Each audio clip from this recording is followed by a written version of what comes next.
can find this story in the Bible, somewhere in the Old Testament. I'm just kidding, it's in the book of Daniel. Alright, so there was 3 boys we taught about in January we taught about 3 boys. Anybody remember their name? They were Hebrew children. Who? Not Chucky.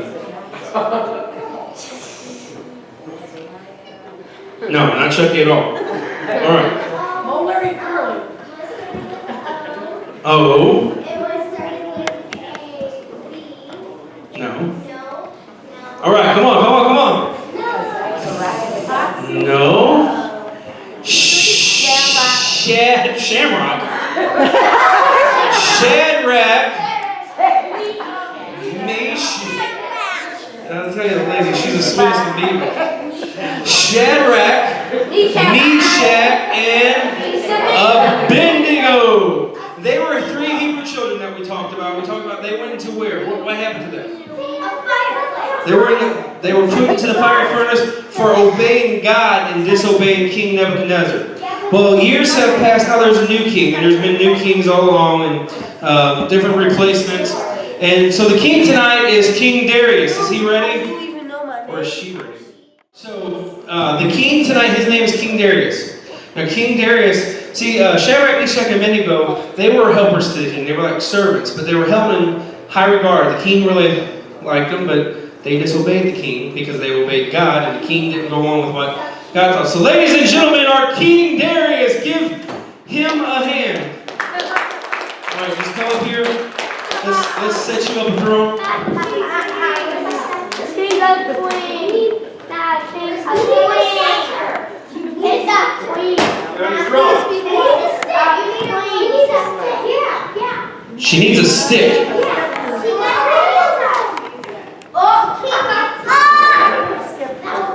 Her staff, his staff. Man, it's just like Marcy tonight. Didn't know what the Jordan was. All right. Now next, we have one of the king's highest servants. He was so important that the King Darius actually made him like the boss, the top dog. I mean, he was the deal. He was the real deal. King Darius really liked Daniel. So Daniel was, like I said, he was one of the king's highest appointed men. He was, out of all the servants, he like managed everything. He was the boss. He was the ruler. He was right below the king. He was right there. King Darius loved him. Thought he was such a great man.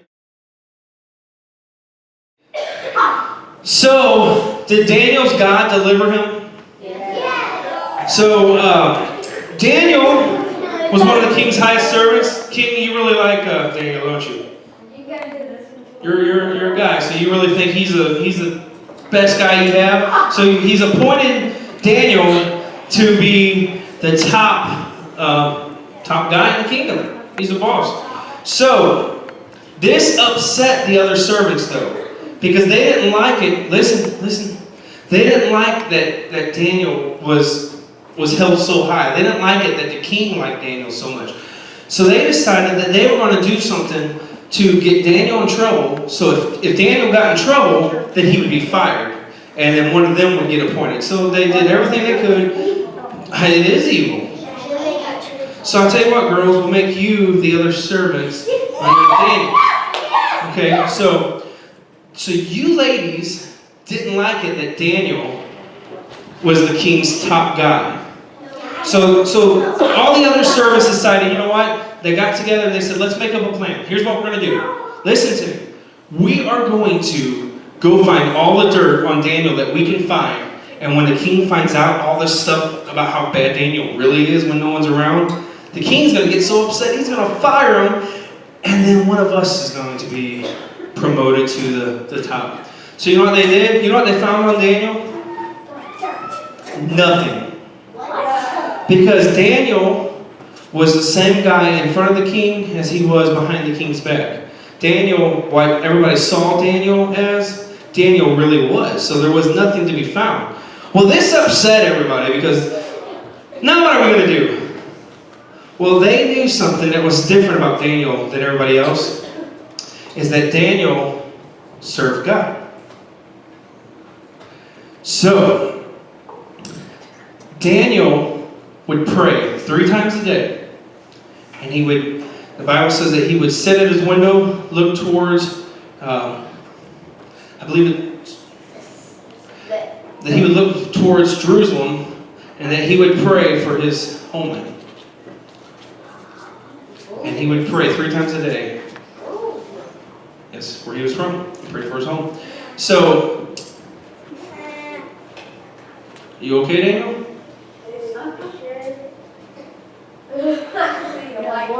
Alright. So anyway, well, see, all these other servants knew this. So you know what they did?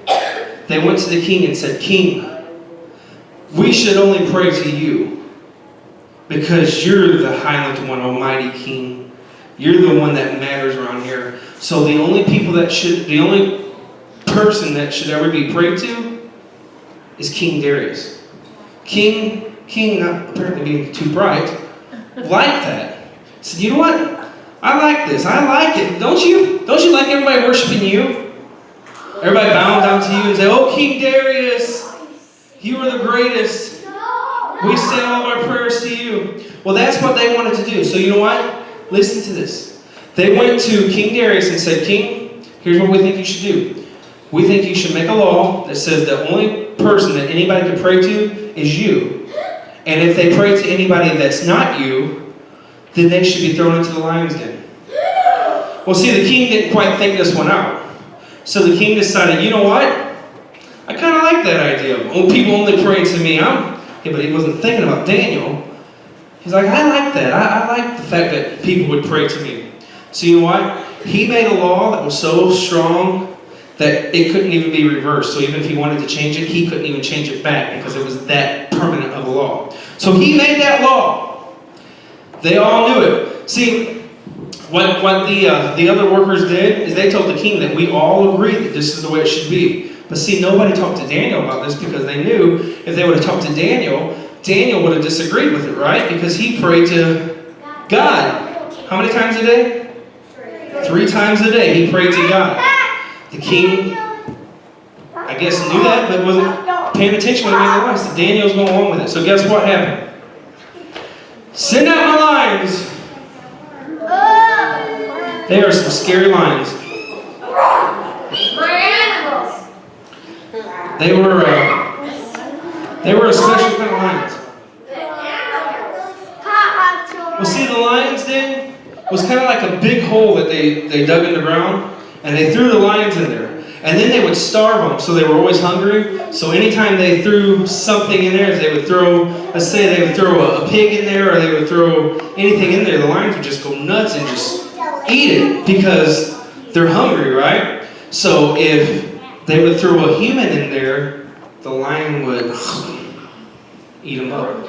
So lions look like lions.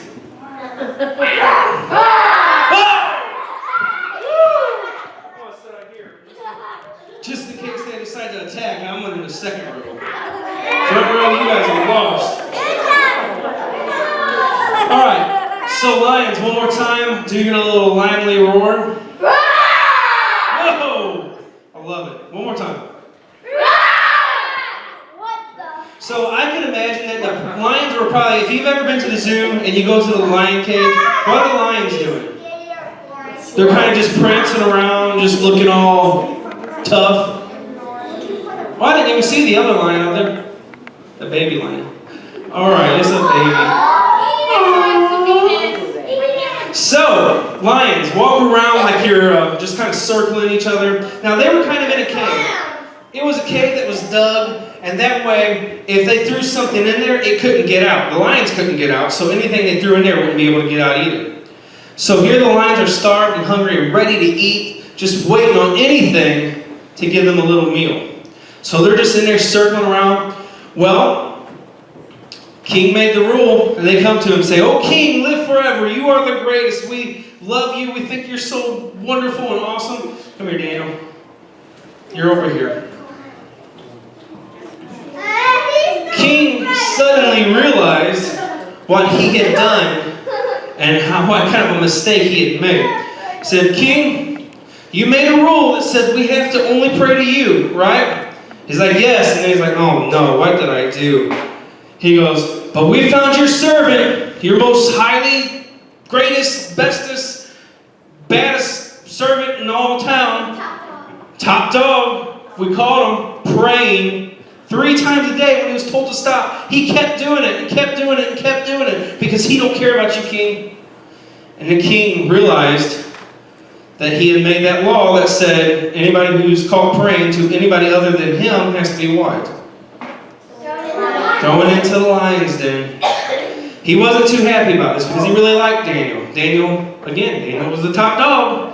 And now he's going to have to punish Daniel for going against his word when he knew that was going to happen, because Daniel said, I don't care what you threaten me with. I serve Jesus Christ, or I serve God, and that's it. You ain't going to get me to do anything else. I like you, king. You're a nice guy. But I'm not praying to you. I only pray to God. So the king, you boys listening? So the king said, I've got to do it. So he said, if Daniel's God is who he says he is, that his God will deliver him. So I'm not going to worry about it. So they threw Daniel in the lion's den.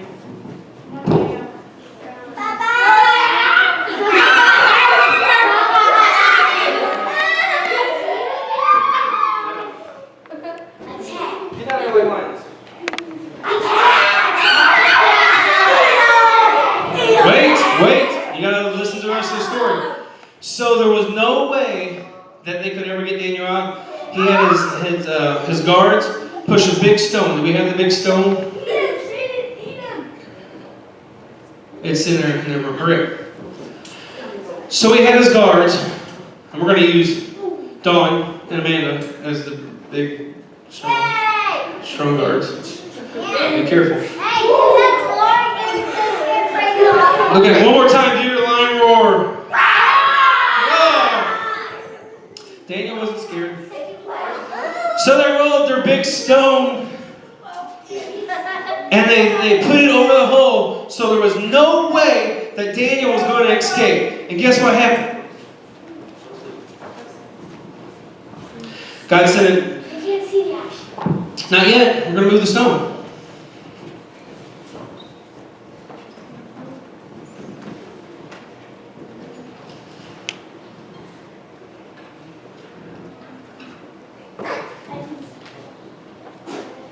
It says the next day, as soon as the sun came out, the king went down there and he wanted to open up the stone and make sure that Daniel was still alive. And he yelled in there, he's like, Daniel, has your God, who you serve and pray, has he delivered you? He said, O king, live forever. My God sent an angel and shut the mouths of the lions. And the lions was just laying there in a little sleep, maybe taking naps. Just all being like cats. You know how cats just kind of lay there? They were just purring. Daniel was probably, I don't know this. This ain't in the Bible. Okay, move the stone. He wasn't listening to where the king had the stone moved. And he looks, and guess what? Daniel, you awake? Are you eating? You're alive. Daniel, you're alive. Your hair's a little messed up, but hey, you're working on it. So, Daniel, what happened? Get your shawl.